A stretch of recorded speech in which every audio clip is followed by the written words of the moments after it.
All right, I'm going to go ahead and get our slides started here while people jump in. So let me get to my share here. There we go.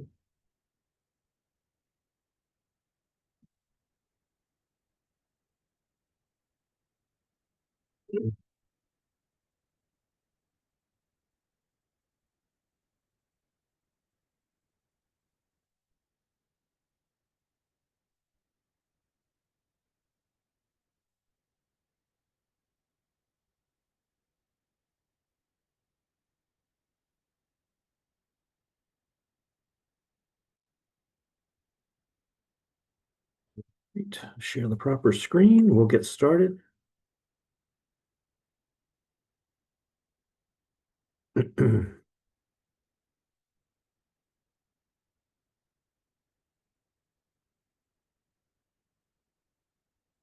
All right, here we go.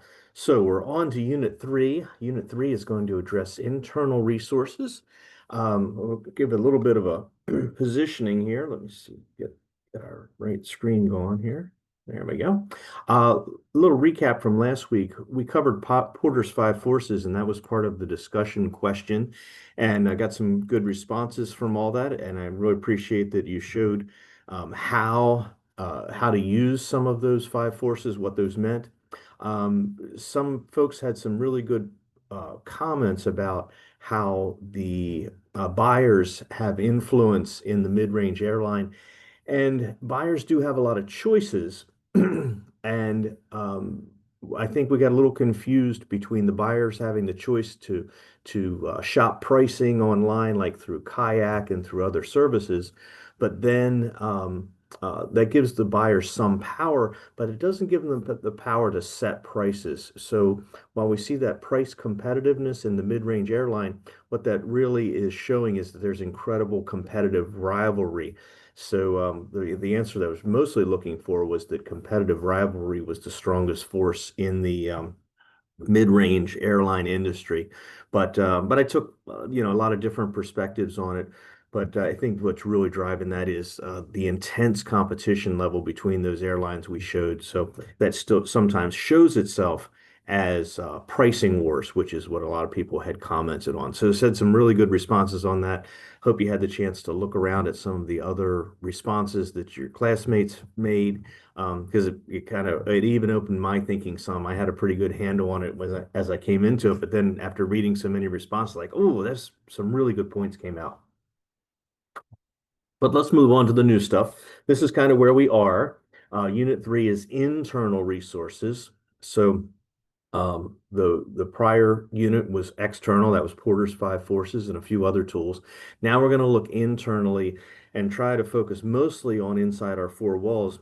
But I'll warn you, as we look at some of these tools, some of them are very oriented toward specifically having almost blinders on, that we're only looking at what's going on inside of our business, which it's good to do that sometimes, but you pretty quickly have to look outside and realize that our positioning is relative to our competitors. So the couple of the tools we look at really specifically engage with um, comparative analysis between myself and my competitors rather than just having that blinders view. But I appreciate as we start into this chapter, we're going to look first at just trying to know where we are. What do we have as an organization before we start looking outside? So I think it builds really well, and I'll try to show you as I go through my slides on this. So way back from Unit 1, we talked about a fit test of whether the strategic vision aligns with both the internal and external environments. Unit 2 was about the internal. Now Unit 3 is going to look at the external environments. And so we're going to look at a set of tools that we can use to evaluate how we fit with um, our own resources. So the question for the week is, what resources and capabilities does the company have it at its disposal? And I'll talk a little bit more, but I think that getting our heads around resources and capabilities. So resources are things that we have. They may be tangible, they may be intangible, but they're almost, if I know we've got some accounting students in the class, assets that the company has. But always, and so we're always going to turn back to this final note that I had with the goal of attaining sustainable competitive advantage. So you can have a lot of resources and you can have a lot of capabilities, but many of them won't contribute to you being positioned so that into the future you will remain profitable and be able to stay in business. So we always have to have that future, and that's where this course, strategic management, comes in mind. In operations management, we often will get caught up in our internal processes and our internal resources and what inventory and what locations and all of those things and how we're using them. And as soon as we throw the word strategy on, that should immediately say, okay, we're talking future. We're talking how those things will help us perform better into the future. So we're going to try to balance that out. But here's the tools I'm going to touch on today. Resource and capability analysis. So mostly focusing inside of our firm. SWOT analysis, which most everyone who's in a graduate course has done a SWOT analysis. So I'll only talk briefly about that. But the SWOT analysis is what's going to start turning us a little bit looking internally and externally at the same time. Value chain analysis is Michael Porter came up with this. He's the same guy that did the Porter's Five Forces model. So this is another Porter model and starts to consider how we're competitively positioned. Benchmarking absolutely compares us with our competitors. And then competitive strength analysis, again, is going to have a dual component of looking internally and externally at the same time. So I'll run through these in a little bit more detail to frame this out some. So first off, resources. Resources are what we as an organization control, own, have, possess in some way. They're really ours, and they can fall into two categories. Either they're tangible, and so we think of things that we can actually point to, that we can actually touch, our locations, our building. Now, technology might not always be tangible. It might be lines of software code. Products. So what products do we have? What products do we sell? Where do we get those? What relationships do we have out there in the market? Money is certainly a resource that we want to have so that we can expand, that we can take advantage of additional opportunities. And then equipment. So very specific physical type items, but we also want to include in our resources intangible things like processes, knowledge, reputation, history, and brand, things that might make us stand out. And I think there were people talking about that. Oh, when we were talking about the airlines last week in the discussion, and you talk about the reputation of Southwest, the reputation of JetBlue, and certainly then the negative kind of reputation that I think we see with groups like Spirit. So all of that is intangible knowledge, skills, culture.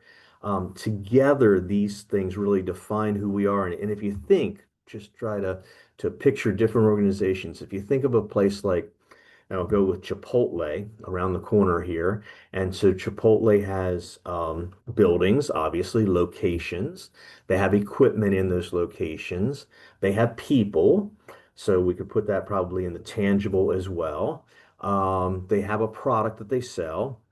But then on the intangible side, they have their reputation, and there's different people interpret that because it's customer perception wise, but there is fairly a general acknowledgement of the type of food they provide, the quality of the food they provide, the process that they use to assemble that food, the relationships with suppliers that they have to make sure that the quality of that food is what we expect.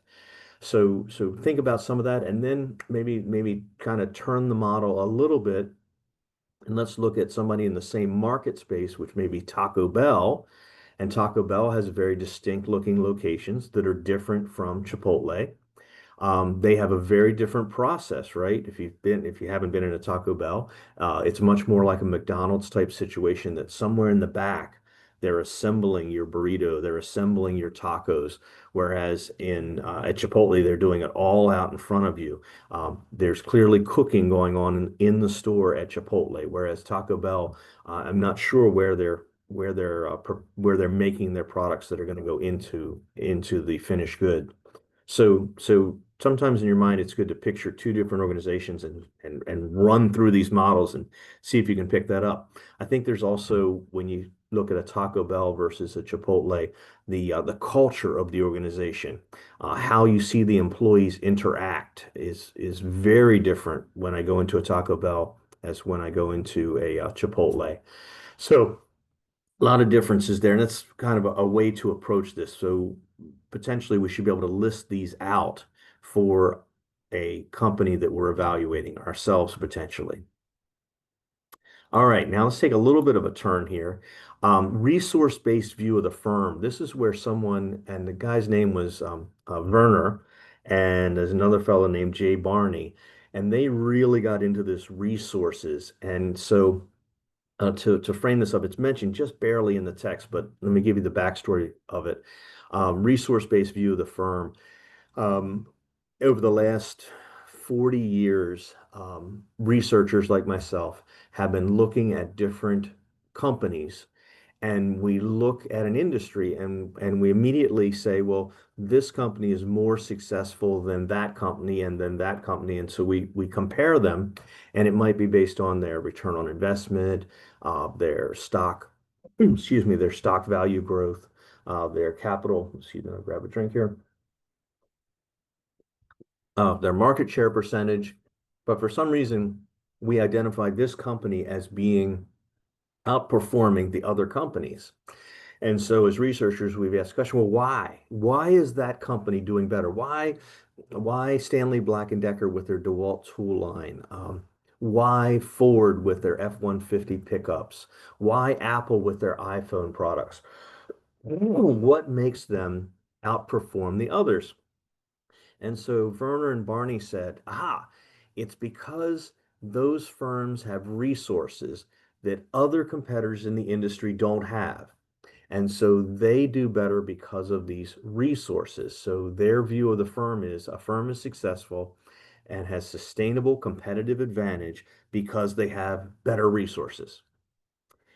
And so they went a little further and said, well, what's special about those resources? And here's these four that are a little, they're not words we often use together like this, but they said that in order for a resource to be valuable in um, attaining sustainable competitive advantage, it has to meet these four criteria, all four of them. So the resource has to be valuable, which most resources have some value to them, so that's not hard. They have to be rare. Now, rare is going to be a little harder to capture, and what they're getting at is that resource has to be something that the other competitors can't acquire easily. Inimitable, horrible word, really means hard to copy. So if you don't have that resource, you as a competitor can't come up with something just as good easily. And then non-substitutable, we talked about substitution a little bit last week, that you can't just slip something else into the mix. So that's a pretty hard set of standards to hit, I believe. But when now as we go back to our list of resources of a company, you say, oh, well, locations and equipment and that. Well, the equipment that Chipotle has, other people can buy. So, that's there should be a Chipotle and maybe I could make another company called Burrito Joe's, and Burrito Joe's I could get the exact same equipment that Chipotle uses. I could come up with a fairly modern or location outlet like that, location design like they have. I can set up the glass cases like they have. So I should be able to be just as successful as Chipotle is. But here's the little but in this capabilities is the other half. And Margaret Pederaff, who's one of the authors of our text, came up with this, and she was big into the RBV, but resource-based view of the firm. But she said, well, hold it. If it's really just about resources, most resources really aren't that rare, aren't that inimitable, aren't that. What's going on? And what her and her colleagues came up with is, well, hold it. It's how those resources are combined. And again, I'm thinking back to the Chipotle model, that even if I bought the same equipment and I bought similar chicken and I used a similar spice and Chipotle has put these things together in such a way, And maybe it's also how they hire in their employees and how they pay their employees and the training they give their employees that they've created such a unique combination or a capability that no matter how hard I try, I'm not going to be able to perfectly replicate what they can do. And so she said resources are good, but how you use those resources that turns them into a capability. Chipotle, along with their reputation, which I can't exactly replicate, their history, which I can't replicate, um, becomes a force that they, and oh, when it comes to locations, and we'll hit this in another unit coming up, Chipotle has gone into communities and they've gotten the best locations. It's called first mover advantage.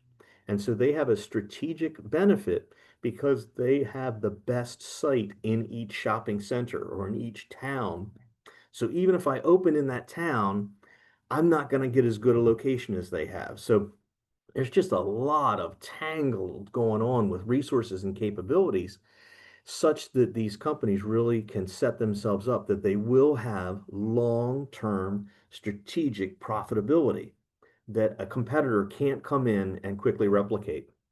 Now, let's throw one other little twist into this, and that is if I make the mistake of opening a business and decide I'm going to open a coffee shop in a medium-sized town, and I don't think about how I am creating a combination of my resources and my capabilities in such a way that I can't be easily duplicated, then someone else can open up three doors down from me and run me out of business. So really, you don't want to create too simple of a business model that can easily be duplicated, replaced, and then they just lower their price and all your customers go over to the other person. So I think there is a lot to this.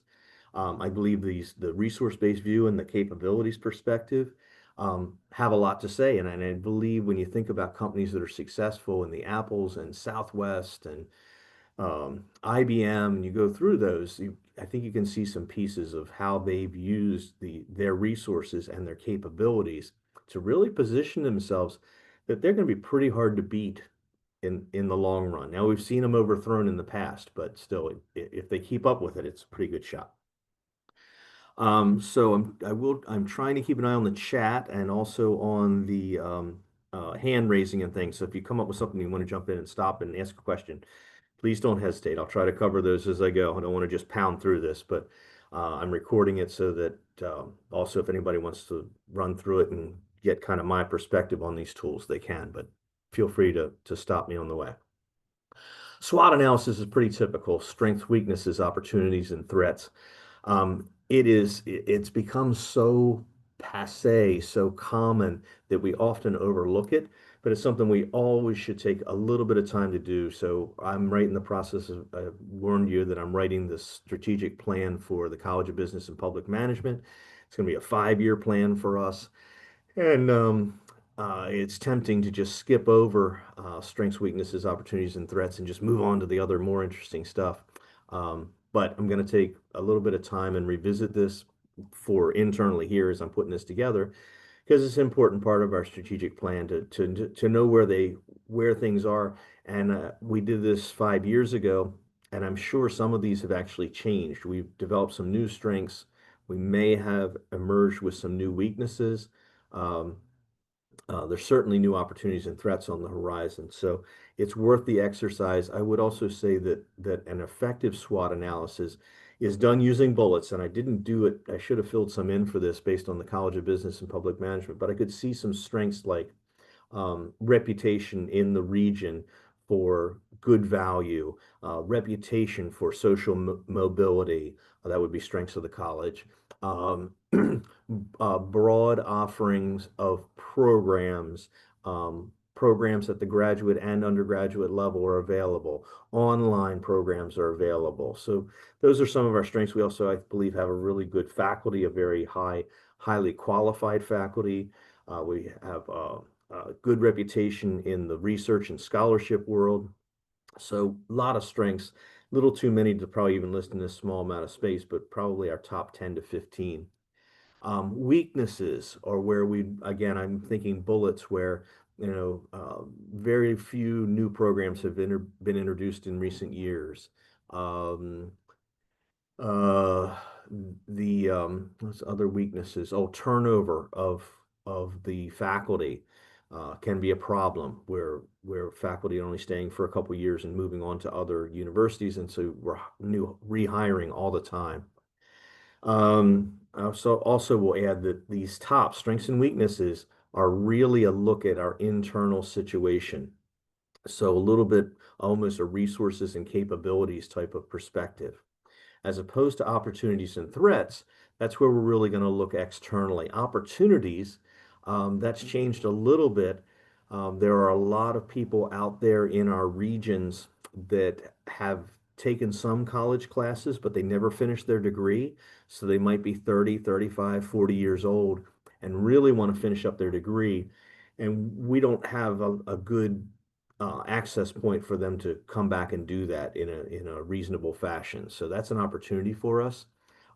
There's also opportunities for new programs in the business area, new graduate programs in business, um, and professional programs, certifications. So if somebody graduated, let's say, 5 years ago with an MBA, maybe they're at a point where data analytics has changed a lot in the last 5 years, and they'd like to come back and just take a certificate, maybe a three-course certificate that would be business analytics or something like that. We really don't have much offerings in that space. So there are a few opportunities for us. Threats, certainly there's what's called the demographic cliff, and that is that there are less high school aged kids next year than there have been for the last 20 years. So, and a lot of our student population comes from high school. So there's going to be less high school graduates to be coming to college. So that's a threat for us. Competition's a threat. There's more opportunities for students to learn from other universities using online. They can be very distant. You could be taking courses with Arizona State University and do it from right here in New Jersey. So threats of competition and competitive um, entrance is a big issue for us coming up. So these are, again, I picture them being bullets. I picture getting together a team of leadership, very knowledgeable people, maybe some people from the community, and really going through this with them and showing them what we've already identified and then seeing if there's something I'm missing. Particularly, you get a group together like that, and they might identify especially opportunities and threats that you didn't think of because you're too close into this. So it's always good to review this with other people out external and internal to the organization and really build this thing out because it gives you a good snapshot of who you are and where you are. So a pretty common tool, but worth the time to do it. Do it initially by yourself or with a couple people and then expand that out. All right, value chain analysis. This is a little different. We turn the corner now and start to look externally a little bit. It's still mostly focused internally, but starting to recognize that we're not in this alone. There are other competitors out there that are doing similar things. This also comes out of the supply chain perspective. So as soon as you see the word chain in any type of analysis, it's the realization that we as an organization are here and there's organizations, what we call upstream from us, that might be our suppliers, might be our technology partners, others that are providing products and services before they get to us. And then we combine them together, dynamic capabilities, resources, put those resources together, and then we sell them to someone, and we may sell them directly to an end customer. So that's our downstream partner. Or we might sell it to a wholesaler who then sells it to a retailer who then sells it to the end customer. So it depends upon what industry you're in. I would say here at Kane University, we have upstream providers, we have our textbook providers, we have our technology providers, we have universities that are preparing our faculty that we will eventually hire. Um, we have furnishings, we have buildings, so we have things in the value chain that get to us, but we mostly combine them and deliver them right to you, the student, the end customer of the product. So value chain, as soon as you see chain, you know it's going to be these multiple before us and after us. Um, Value chain again came from Michael Porter. So if you ever see a book by Michael Porter, he's got several books on strategic leadership out there. They all about say the same thing, but they're all easy reads, and I would always encourage you to grab one of those. Um, Value chain often uses activity-based costing. I know we've got a lot of accountants in this class in particular. So ABC, that's really putting the numbers on this. And if you think about what's coming down the line, let's say you've got a technology provider like Canvas, and you've got a textbook provider like McGraw-Hill, and then you have the faculty member that designs the course, and then you have the faculty member who delivers the course, and you have the supporting people in the background to make sure that the course is working on Canvas. All of those items are part of the value chain, and combining those, and a cost can be associated with each one of those until we get down to the delivered cost of the course to the customer. I talked about upstream and downstream. I'm going to hold off on primary and secondary for just a second.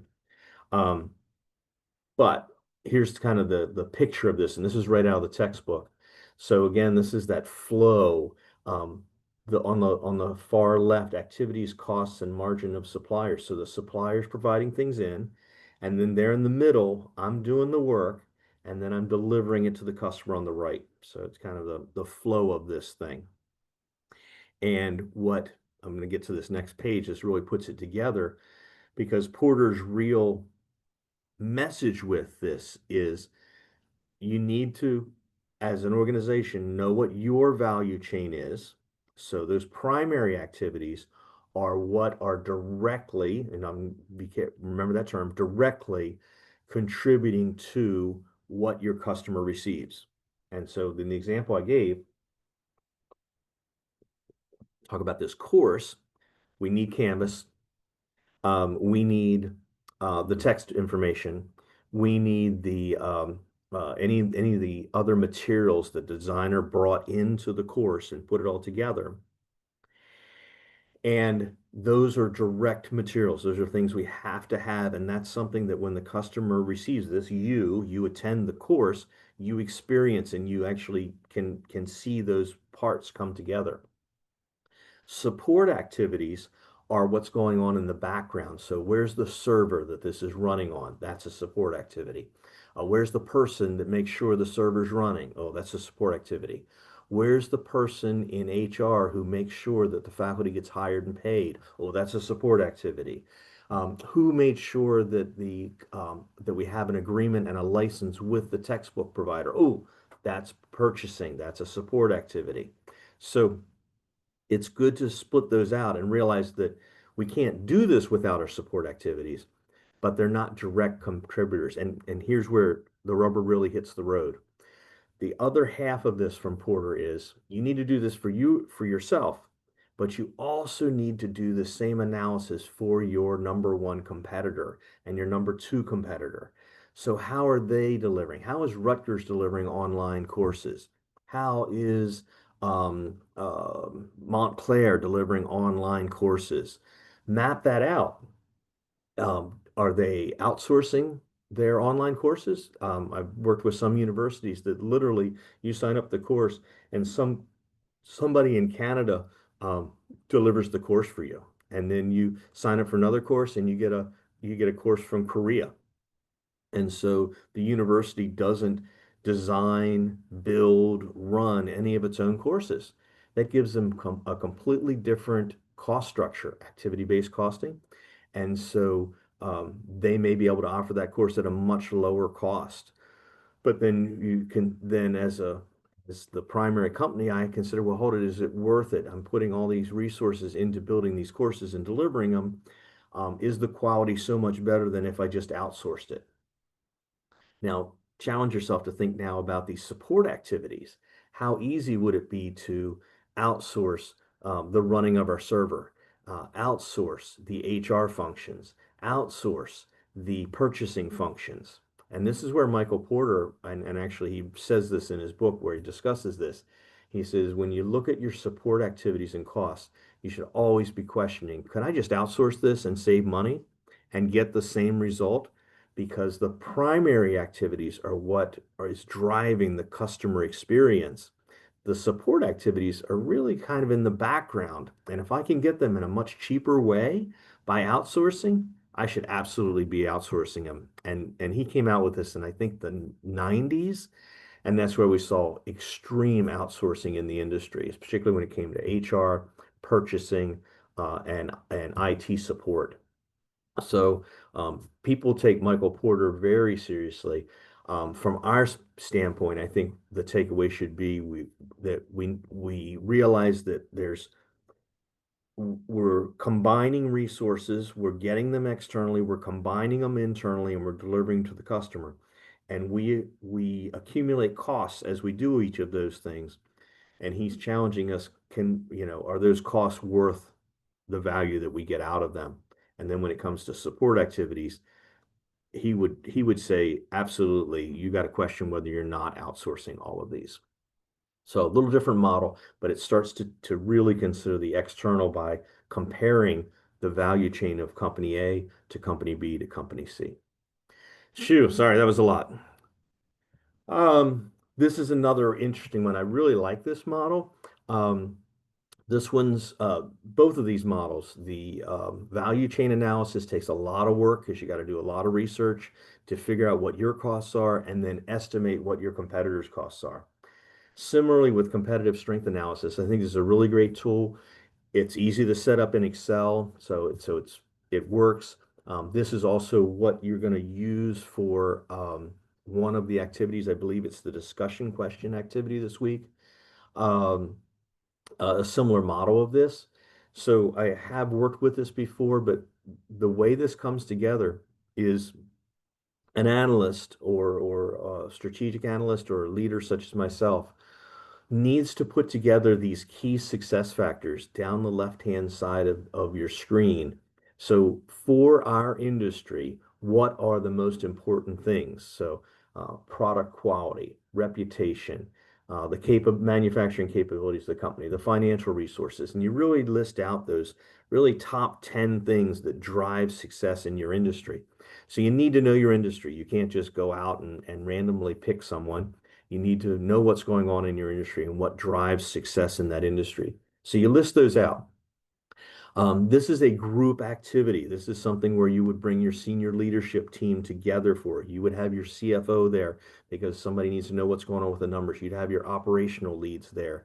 You'd have your functional areas there. So this would be a team activity, and we literally would gather around the table, put it up on the screen in Excel, and I'd be putting these in because when it comes to that second column, importance weight, that's collectively we decide as a group, okay, there's these 10 things. Are they all equal? If they're all equal, we'll just set them all at 0.10. So they'll all be 10% of the final score, and that's fine. But I think most of the times when we look at something, we see, well, that's important, but it's not as important as this one. And it's not as important as that one. And so this importance weighting is our opportunity to say which of the key success factors are important and which are lesser important. And you can see even in this example, there's not much variation. It goes from 0.05 to 0.10 to 0.03. So I see down at the bottom, relative cost position is 0.30. That means that's 3 times as important as many of the others, and it's 6 times as important as some of the other ones. So it's really a fairly significant weighting, but there's none of these that are 80%, 50%, 60%. They're all relatively small contributions. So once we as a group decide on those, they all add up to 1, makes it simple. Then if you look at these remaining 2, 4, 6 columns, ABC Company is us. Rival 1 and Rival 2 are our number 1 and number 2 competitors. And then as a group, we sit here and we say, okay, when it comes to quality product performance, rate our company on a scale of 0 to 10. And we argue and go round and round and round. And that takes a little time because most of us will overrate ourselves. We decide that we're an 8. The next column, the weighted score, is just the 8 times the 0.10 weight. So the Excel will do that for you. And we have to go through each row and rate ourselves as a company. I may hand these out as a like a survey and hand them around to my 8 people sitting around the table and say score ourselves on all these. And then I'll collect them up and average out the scores. Could be as simple as that. Then we go to rival one, our number one competitor. We do the same thing. We rate them in each of these areas. And then Excel does the weighted score, and then we do our number two competitor, rival two, and get the scores. And by then doing it and letting Excel do the totaling down, you see those numbers along the bottom, 5.95, 7.70, and I got to look behind the screen, 2.10. We see that we kind of rate ourselves in the middle of the pack. And that allows us to ask some questions about, well, how do we improve our performance? And if we look at these weights and our scores, we can see where we're weakest at and where our opportunity to growth is. So it's really a pretty successful tool, a great tool. It takes about a couple hours in a group setting to kind of run this through. And then I would send this out to everybody and then get any adjustments, say, oh, that was a little high, this was a little low. Excuse me. But really, really good tool. So the one of the assignments this week, I believe it's our DQ, asked you to try this out. So the method they asked to try it out is surveying a couple of your friends about automotive questions. So it's not quite as competitive strength analysis. It's can you set up weights and do a strength rating and so forth. And you can picture, like Ford, Chevy, Honda as being the three companies and so forth. So it's pretty straightforward. It just wants you to try out building the table and using the tool. So now I got a question. Oh my gosh, I'm at my end of my slides already. Um, was there any questions on this? Because I didn't want to really dig further into any of the other tools in our toolbox. So I'm going to jump over here, make sure I'm checking on the chat and everything to make sure we're okay. I know I've got two of you on here sort of live. If you have any questions, feel free to jump in. I'm going to jump over because I have a summary on what we have deliverable this week. The toy manufacturer, that's the competitive strengths. And now, oh, I'm sorry, that's the toy manufacturer. I was thinking that was the automotive. Okay, toy manufacturer, competitive strengths analysis. So that's our DQ. Then corporate resource analysis, that's the automotive where we're talking to friends and family about Ford versus Honda versus Chevy. So just an attempt to try a few of these tools out. And I'll switch over now to questions just to see if there's anything that comes to mind. I haven't looked at the discussion board yet this week to see what's coming up. Oh, I see something jumped in the chat. Let me get over. I got 3 screens going at once here. So, oh, no questions. Thanks. Thanks at least for the note. At least I know you're alive out there when we do these recorded lectures. Sometimes feel like I'm in an empty room. So, always feel free to reach out to me through the Ask the Professor link or whatever. Don't want to fall behind. We're in week 3. Next week we'll be at halfway point, so I don't want anybody to fall too behind. But it looks like things are rolling along pretty well. So. Professor, regarding the corporate resource analysis, Yes. so in the survey that is mentioned in the announcement, so we need to send this survey to our family members or Yeah. friends, and Yeah. each of them will just answer for one of the companies. Um, Let me bring it up on my other screen and double check that.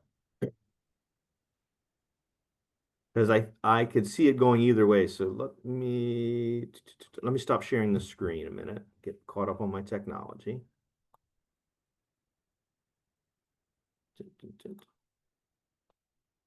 There we go. Get that share out of the way. And now I've got get my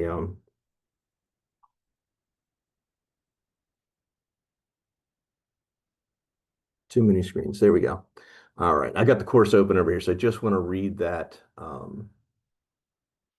want to read the description on that just to make sure I got it right in my head.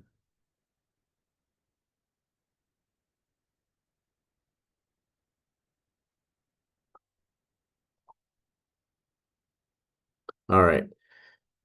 Types of company resources, next resource, tangible and intangible. These resource of fundamental.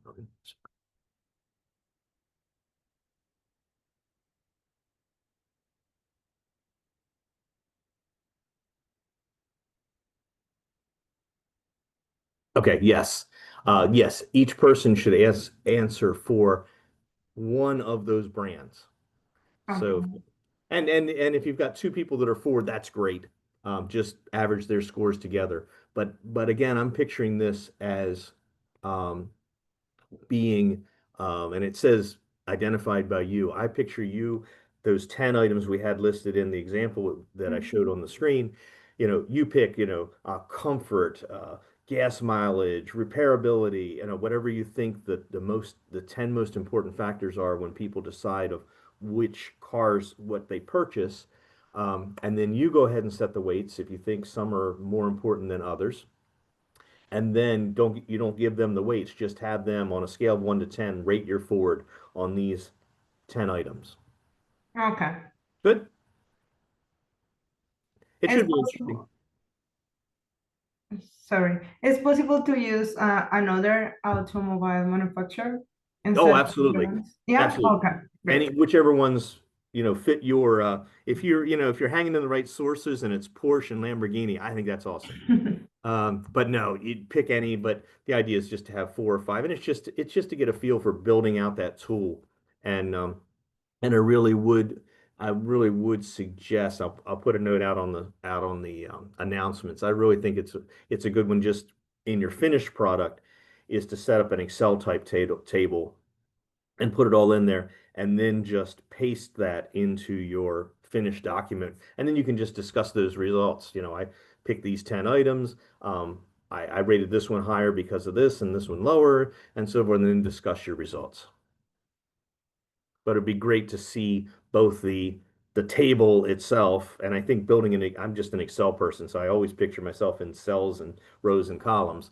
I think that's the easiest way. I know there's Word tables and you can build things in Word. That's awesome. But the nice thing is the Excel does the math for you. So it's easier to just let it do its weighting and all that, and just paste that in and discuss it in your document. Okay. Thank you. Good. Pascal, anything? I'm all good, thank you. Okay, yeah, and I appreciate your note. So if you guys are good, I'm gonna drop off. I will save the recording and post it up there in case there's anything you need to come back to. Okay, thank you so much. I'll say it was good. I'm glad. Thanks for joining me. It's nice to have somebody and me not just talking to the walls in here. So, Of course. all right, thanks. Bye. Take Good day. care. You too.